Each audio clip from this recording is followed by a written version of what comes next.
All right, guys. So I don't do a lot of live streams. Part of the reason for that is I never know what to say on the spot like this, but I want to talk about the verdict in the James Fields trial. It's very disheartening for me to see this.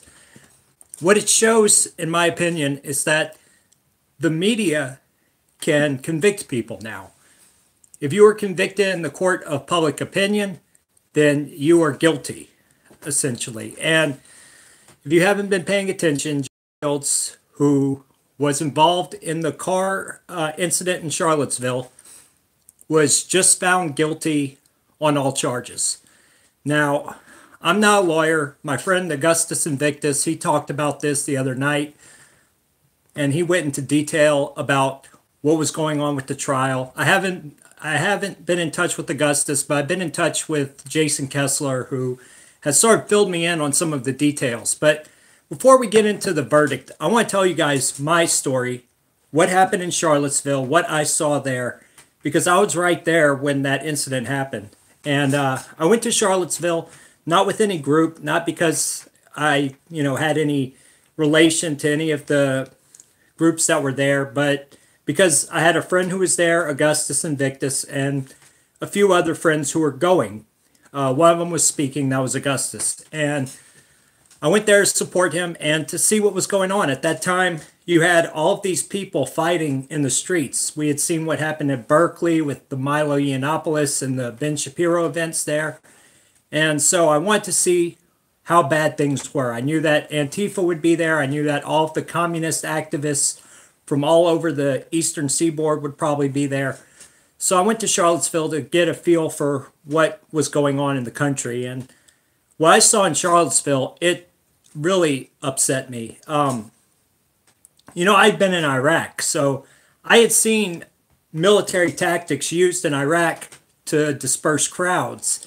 And that's exactly what happened in Charlottesville. Now, you know how I dress. I wear nicer clothes. I don't wear the camo stuff or do any of that, but I was able to just walk into the rally. Everybody else was there. They could get spotted a mile away. I was dressed like I am now, just a little nicer. So I just walked right into the rally. Everybody else was getting beat up as they tried to walk into the rally. I got there, and the guy at the gate, he thought I was some sort of Antifa commie. He was like, "Hey, man, who are you?" I'm like, "I'm Kevin Cormier." He's like, so what? I was like, go ask that guy over there. I point to Augustus, and he's like, "Oh, you're with him." Yeah, I was like, "Yeah." So he let me in. So I get in the rally, and about 10 minutes into the rally, I see Christopher Cantwell out there getting his butt kicked by a bunch of commie fascists, or just communists, really, but you know what I mean. He's getting his butt kicked. He was pepper sprayed in the face. He couldn't see anything, and they're hitting him as he's trying to get back into the rally. They were just beating the crap out of people. I had some friends who were going to meet me there. They were getting attacked on the way in. And so finally, probably 15 minutes into this, it's about 11 o'clock, we hear a rumor that they are going to move the rally to another park. So we start walking towards the exit, and I'm talking to a few people. I'm saying, "Hey, we shouldn't leave. I have a bad feeling about this. We shouldn't leave." But people had already started walking.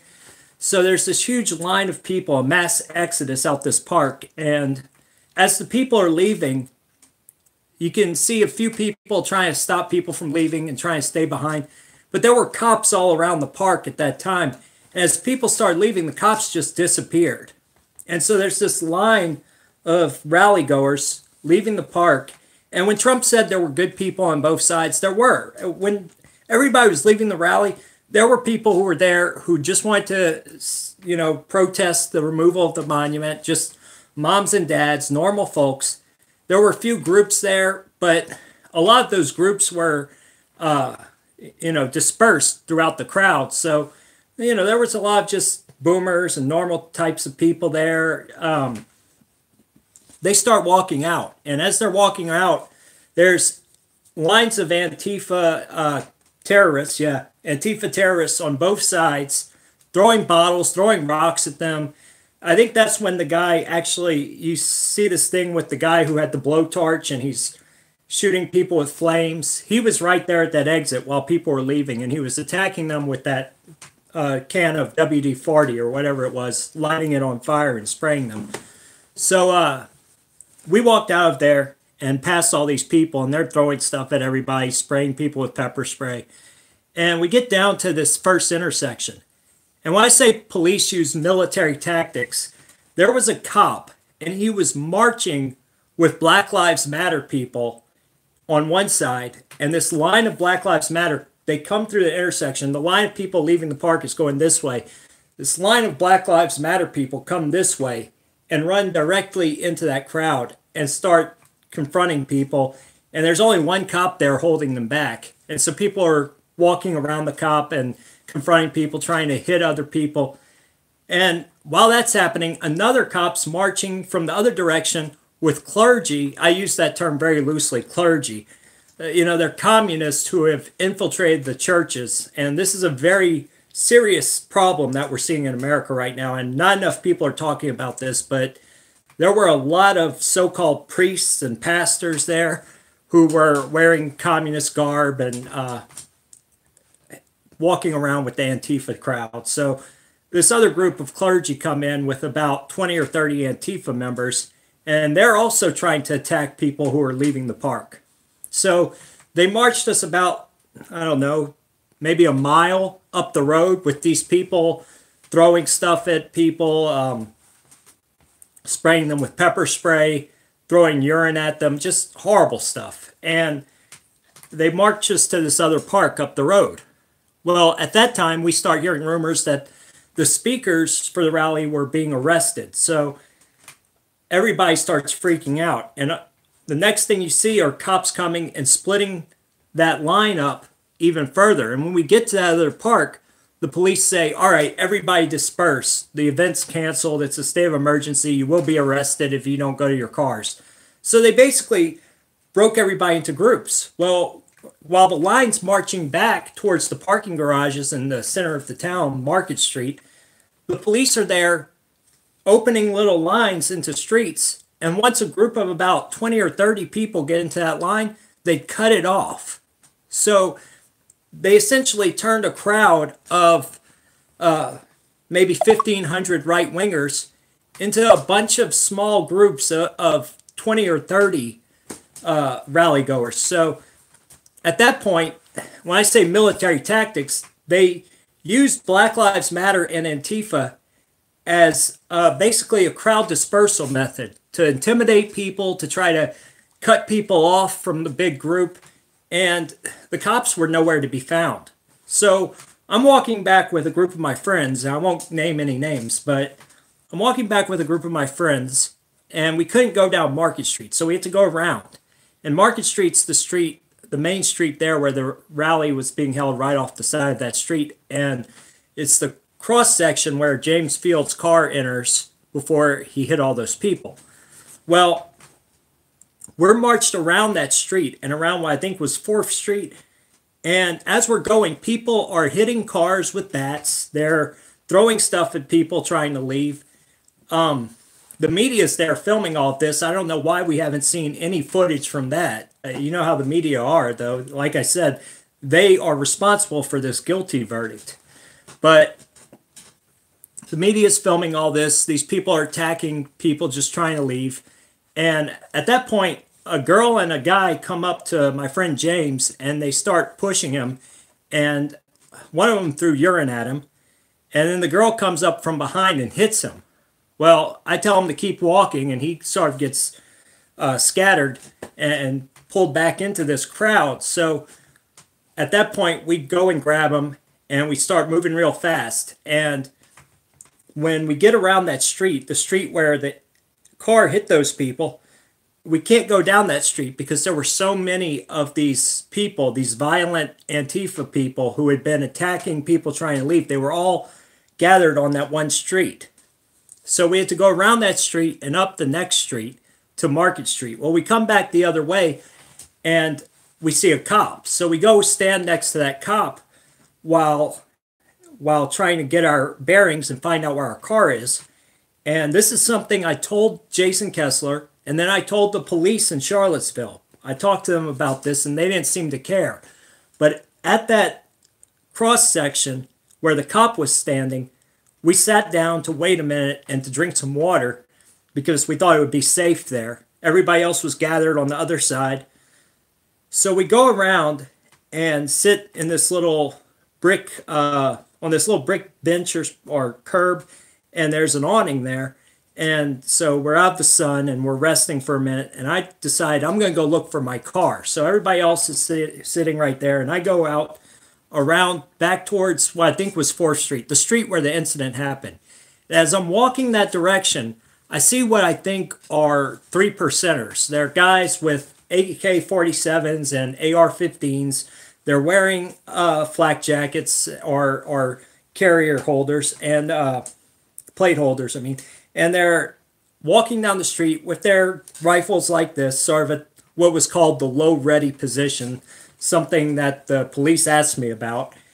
And they're walking towards me. So I go walking further towards them thinking, well, hey, they're militia. Maybe they'll tell me where the cars are or what's going on down the street here.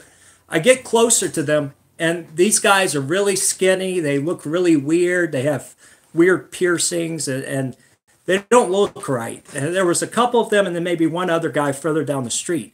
And they looked like they were looking around for something and whatever. They looked really suspicious. So I get a little closer and I realize these guys are communists. They were Redneck Revolt. I realized this later.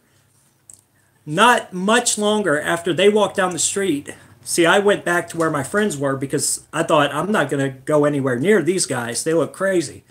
But I got to tell you, these guys were high speed. They weren't just some, goofy Antifa kids with guns. These guys had very expensive gear. They were talking on radios very professionally as a soldier. I mean, like a professional soldier would.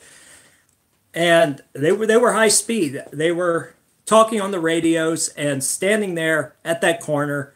I think they were maybe trying to regroup or something. So I walked back to where my friends are, maybe about 150 feet down the street, down Market Street. And right after I sit down, I hear a commotion. And next thing we know, we see this Challenger driving up the street, first going in reverse, then turning down Market Street. And the Challenger, it looks like it had been ripped to shreds.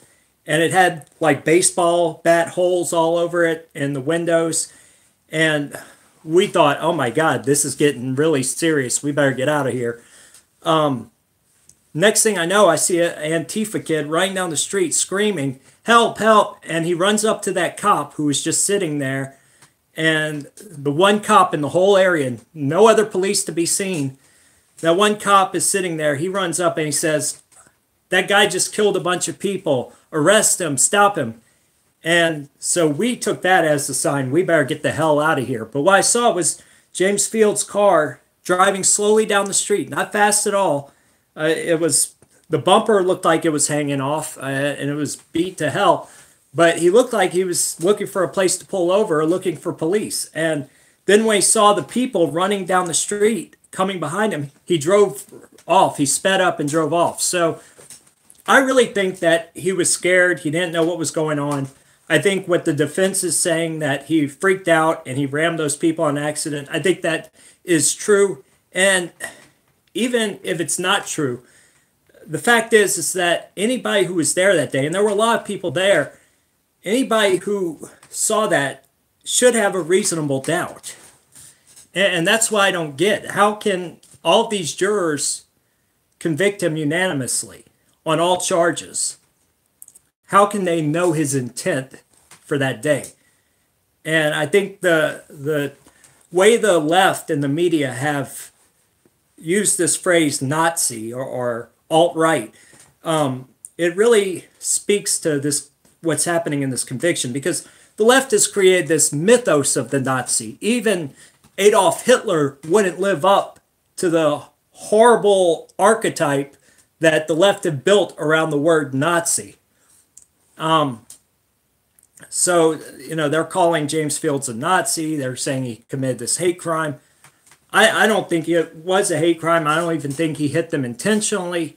From what I saw, he sped up, and then I think he just pulled over further down the street and gave himself up.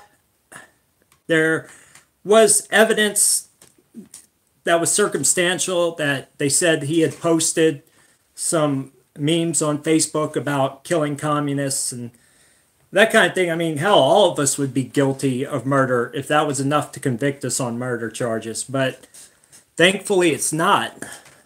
But this verdict scares me, and I hope that if he can, he'll get an appeals, a chance to appeal this and be able to get an appeal in a place outside of Virginia. And I think that because this trial was held there in Charlottesville, he didn't have a snowball's chance in hell. But the same way they convicted James Fields, I think they can use that for Trump. I mean, they have created that same narrative about Trump. He's alt-right, he's a Nazi, he's all these horrible things.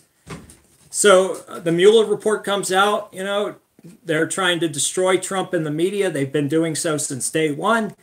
And they're convicting him in the court of public opinion.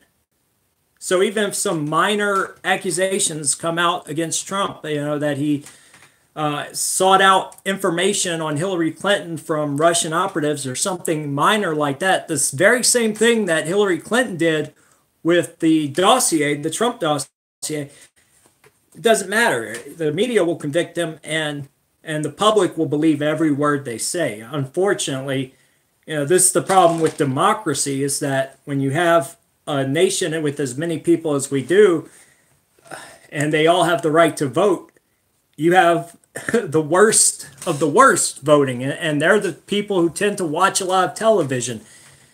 You know, the problem is with democracy, and like everything else, if you have an organization, if you have a business or something like that, you don't want everybody involved in your business. You don't want the bums, you don't want the drug addicts, you don't want the criminals, because they're not going to help your business grow into a successful business. So why don't we have that same principle applied towards voting?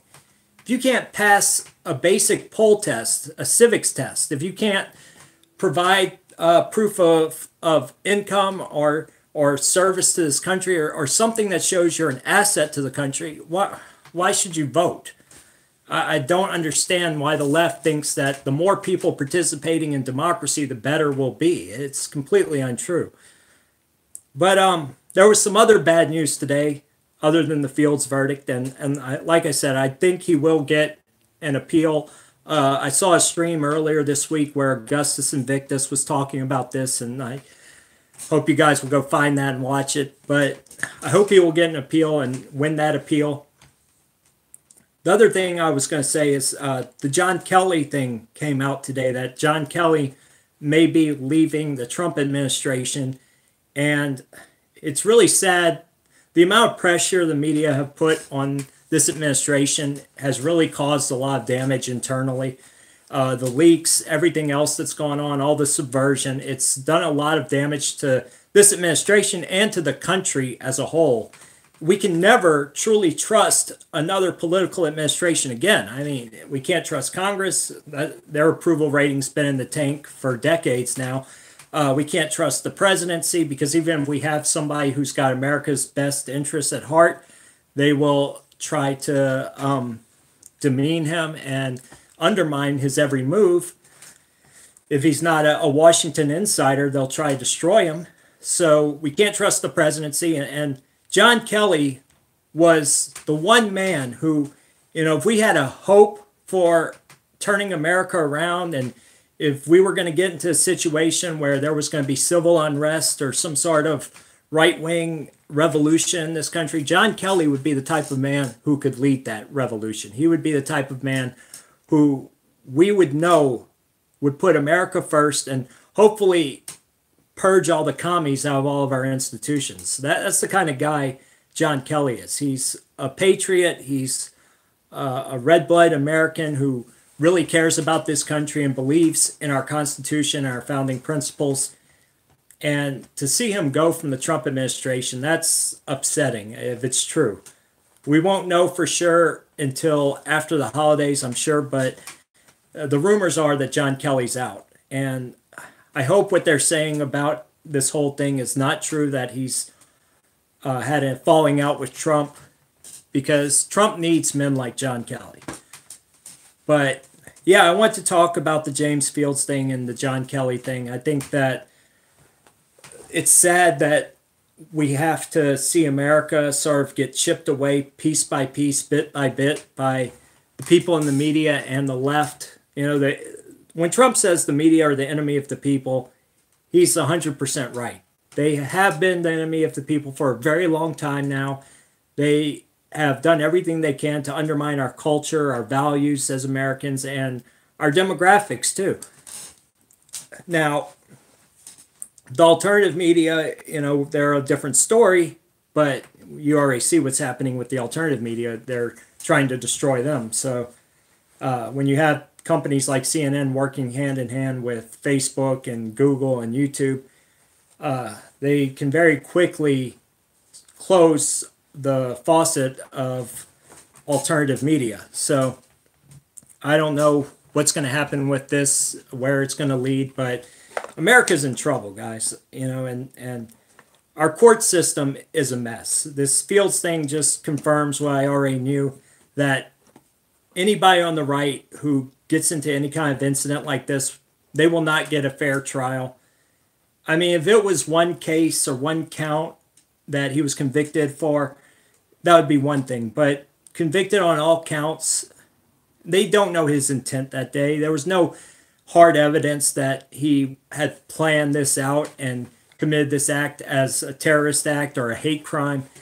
I mean, the people he hit weren't even minorities, so how can you call it a hate crime? I mean, maybe there were a few in there, but he hit a white blimp. So, you know, to call it a hate crime is a huge stretch.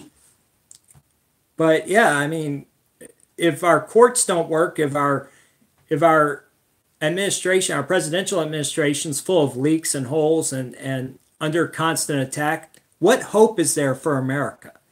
Another story that was in the news this week about the courts, there was a judge who helped an illegal immigrant flee a courthouse. Now, when I heard this story, you know, that's when I start talking about a right-wing revolution, that's the first thing that comes to mind. Stories like this, you know, just complete reset, purge all of the institutions. Remember the ending of Fight Club where they blew up all the credit bureaus because they wanted a total reset? That's what America needs, a total reset of all our institutions, because they've all been taken over by bad actors. And when you have an immigration judge letting an illegal escape their courthouse because it's an act of activism or resistance, that tells you this country's in trouble. What happened in that case was this illegal immigrant, and it wasn't just somebody who came into this country illegally and was just living their life and then got caught by immigration and customs. This was a convicted criminal. DUIs, drug charges, assaults. This guy was a bad actor. And that judge knew this, and she's caught on a mic telling a prosecutor, or not a prosecutor, defense attorney, to get her client out the back of the courthouse so they could escape immigrations and customs. Now, if we can't deport criminals, if we're going to have judges protecting the worst people in our society who aren't even legal citizens, who have no right to this country, no claim on our country, our land, our property, and no protections from our Constitution. They don't deserve them. They never had them. If the judge is protecting that kind of person, what do you think that judge is going to do when a right-winger is in trouble for getting into a defensive fight with Antifa? That's exactly the kind of problems we're up against. And, you know, if stuff like this is happening in our courts, that just tells you these institutions have no use anymore. They have completely failed their one job, which was to provide justice for American citizens. Anyway, like I said, guys, I don't do live streams. I don't know what to say when I do these. I can do debates all day, but talking to the camera always makes me feel weird. So anyway, I hope you enjoyed this. I might do another one later, but I do have some news. I'll probably have Jason Kessler on maybe Sunday, and he might want to talk more about the Fields trial, and he's going to talk about his lawsuit against the city of Charlottesville, so we can talk more about the tactics I spoke about earlier in this video. Like I said, I saw them use military tactics to break up the crowds in Charlottesville, and really the city of Charlottesville is to blame for all of this, including what happened with James Fields. If they had never told the cops to stand down, and we know the cops were told to stand down. Like I said, there were no cops to be seen when the rally was being evacuated, when they told everybody to leave the rally. There was no protection for those people leaving. And nowhere did you see any police except at the main entry points. So, complete anarchy. The city is completely at fault. If they hadn't given those stand-down orders, maybe none of this would have happened. So, I hope that Jason Kessler will talk about the Fields incident and the trial, and I know he's going to talk about the lawsuit against the city of Charlottesville, which I hope he will win, but after today's verdict, I have my doubts. So that will probably be Sunday, and so I'll live stream that too. Anyway, guys, I'll do another video soon. See you guys later.